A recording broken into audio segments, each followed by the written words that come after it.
Yes, good evening everyone. Again, this is Tibishan Amilita Clemenia, the presiding officer of the Caring Community Cavite People's Assembly.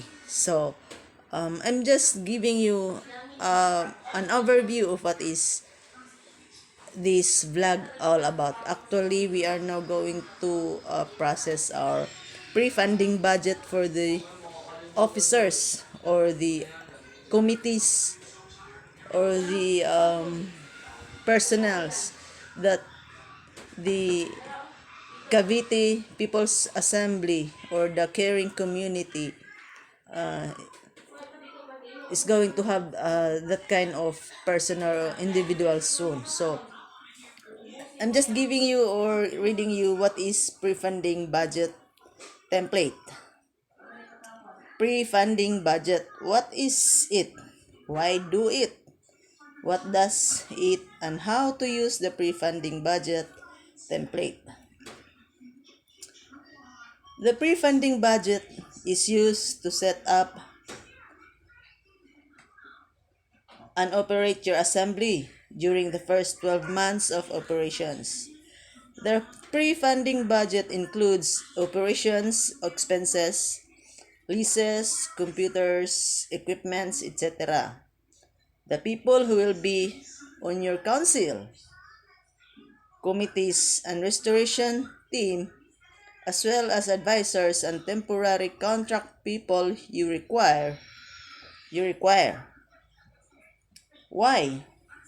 The purpose of this pre-funding budget is to support the work of the Assembly to establish lawful governance, restore rights, produce needs assessments, identify industry solutions through the restoration teams, and create projects based on needs assessments. These first 12 months of assembly operations are also to be used to analyze and assess the operations and expenditures of the current government. What the pre-funding budget is not. The pre-funding budget is not a replacement for your government, city, country, district, state, or national budget. The pre-funding budget does not include projects and project funding requests. Projects are funded separately. So meaning later I will give you an overview who will have this pre-funding budget. Who does the pre-funding budget? The pre-funding budget is prepared by the pro team presiding officer at your service, treasurer, and secretary, along with other assembly members who wish to participate. Using the pre-funding budget template, the pre-funding budget template is an online form designed to simplify submission of your assembly's pre-funding budget, used to set up and operate your assembly during the first 12 months of operations. These monies are to be used for salaries, office leases, home office expenses, office equipment, other operations expenses, and emergency contingency expenses. The pre-funding budget template form is divided into 4 sections: input, assumptions, operations, and roles and headcount. So I will let you see the template later, guys. Input is for basic information about your assembly, the currency of your country, the compensation of your assembly employees, and your emergency contingency amounts. You will also choose your unit of measure or metric or US imperial here. So I think I will let you see an example about that. So since I'm just using my cell phone. I cannot edit this one, but I already edited or na-edit ko na po ito sa computer, kaya ipiprint na po yon. So i-overview ko lang kung dito kung ano yung mukha ng input. So makikita nyo sa upper left, input. So assembly name, and then the compensation annual salary. Council committee member, we're gonna have 26,814. So kung i-convert natin yan into peso, I think same amount. Every committee or council, presiding officer, analyst, support staff, employee, overhead, we're gonna have this annual salary. Okay? So, balik tayo sa explanation. The assumptions. This section provides space to input expense, assumptions for computers, mobile phones, printers, shredders, office leases, home office allowances, cleaning services, travel, and online conferencing. Many of these expenses are based on the headcounts from the rules and headcount section. So, ipapakita ko yan sa inyo mamaya, guys. Babasahin ko lang ito para dire-diretso na tayo. Operations. This section includes the operations expenses for your assembly.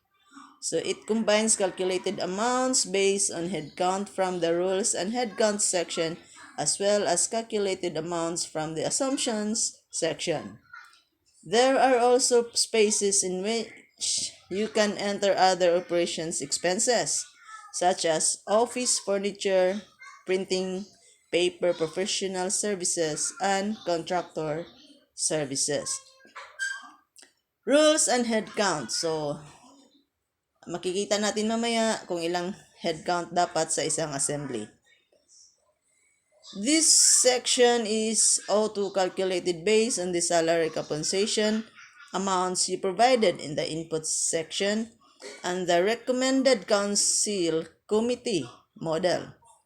This section also includes a calculation for employee over that covers any required national, state, and requirement expenses. Printing the pre-funding budget to PDF. Once you have complete the input on the form sections, the pre-funding budget template will produce your budget as a PDF that will be submitted as part of your ratification package. So, that's it, guys. Sa ngayon po, we are now processing our budget for the province of Cavite. Okay, so as you can see here, we have this 26 million for the council committee members. So since I am the officer for the province of Cavite, so we are now looking for a sub assembly within the province of Cavite. So maybe we're going to look for maybe 3 assemblies, and then those assemblies will receive the funding of $61 million, or as you can see here, may total pa kasi yan eh. And then committees, marami kasing klase ng committees. May sa education, financial, sa transportation, health. So we have a head count of 96. Nakalagay na po kasi dyan yung head count. Okay, so kasali na din po yung mga ang budget ng ating gagastusin is sa operations. the lease office, home office, total office and home office. So may mga budget na po yan. Travel, online meeting service, advertising and print media. Okay, so utilities, employee systems, supplies, operational expenses, professional services, contractor services. So may mga budget na po yan na ilagay sa system ng or template ng PGSD. So total of 8 billion pesos. So titingnan natin sa roles of headcount. The caring community roles headcounts compensation. So council and governance committee, elected council.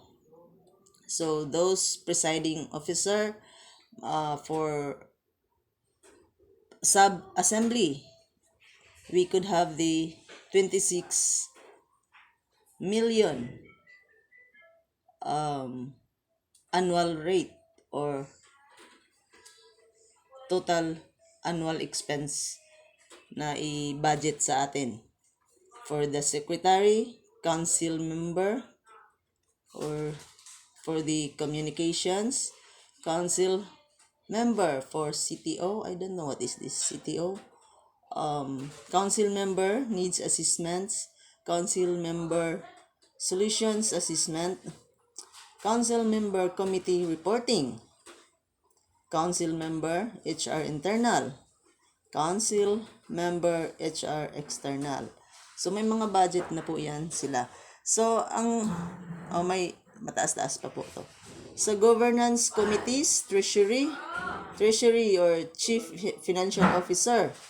So kailangan po natin yung honest na tao dito kasi it is we're talking of money na alam mo na mainit, 'di ba, sa bulsa.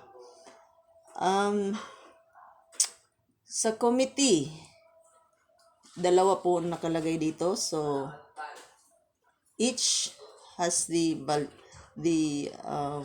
budget of 26 million.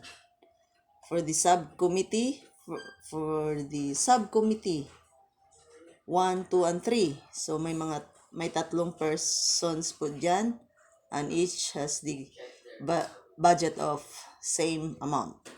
Okay, so since hindi pa po kumpleto tayo sa mga positions na to, so simula ngayon maghanap po tayo ng maitalaga diyan sa or sino po yung mga willing to serve the people or the Cavitinians. Okay, you can message me anytime, and it's a matter of love and respect, helping others. Okay, so where we go one, we go all. So dapat walang maiwan at we'll just go for this restoration plan from the life force para lahat po is mauunlad at saka maginhawa na ang buhay. Okay? So, we are looking for law. So, sa law may ombudsman. Isa lang po ang nakalagay dito. Committee. So, dapat mga law din yan ng mga tao. So, ilang katao to? 3, 6, 9, 10, 12 para sa law firm or at saka din sa law enforcement may 12 din. So maghanap po tayo ng mga nasa field ng law enforcement and law, and then the general committees. So for security, general committees security, siguro military field siguro to. So may mga budget na po yan. And then the environment, or so when we say environment, DNR. So from the DNR. So may mga budget yan, same amount, and then 12 din ang katao. then the education, and then the family services, health and wellness. So sa communications, so media, taga-media yung mga maharlikans ang puso, ha, hindi yung mga iwala na natin yung mga negative sa life, dapat positive na. Project management, so mga engineer po ito. Public works, same.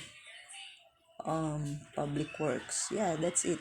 Restoration team, so sa restoration team, presiding officer, kailangan natin ng presiding officer sa restoration team. Acting secretary and the analyst. Wow, so kung analyst, I don't know.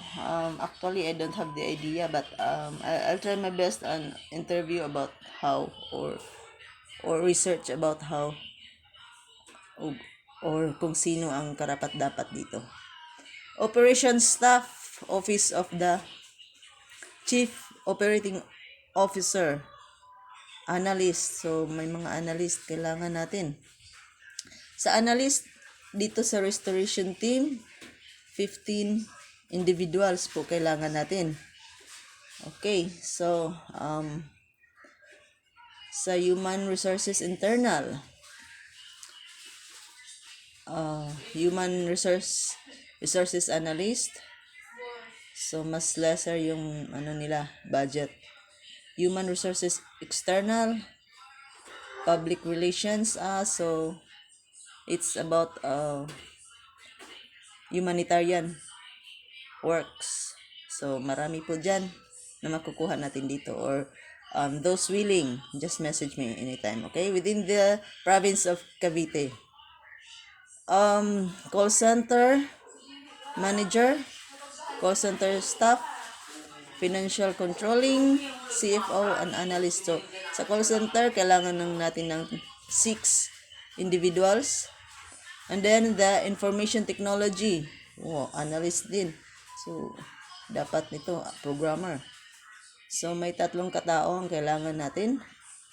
Sa CTO, applications and website manager, applications developer manager, technology security manager, communications technology manager, information technology staff. So kailangan natin ng 2, 4, 7 for the CTO. And the facilities management or facilities management staff. So isa lang po kailangan natin dito. Sa security, chief security officer, security personnel, kailangan natin ng 25 katao. So may budget ng 13 million each siguro ito.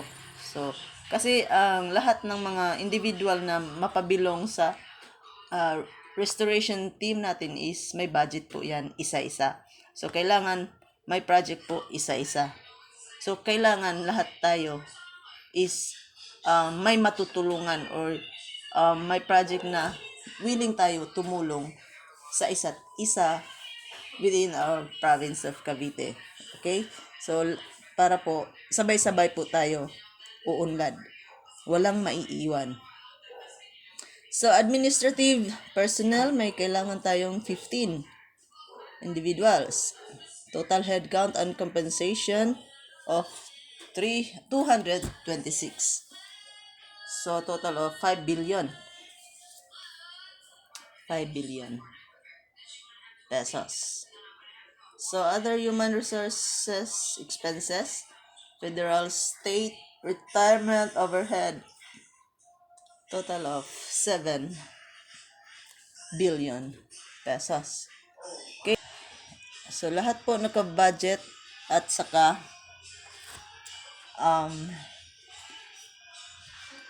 may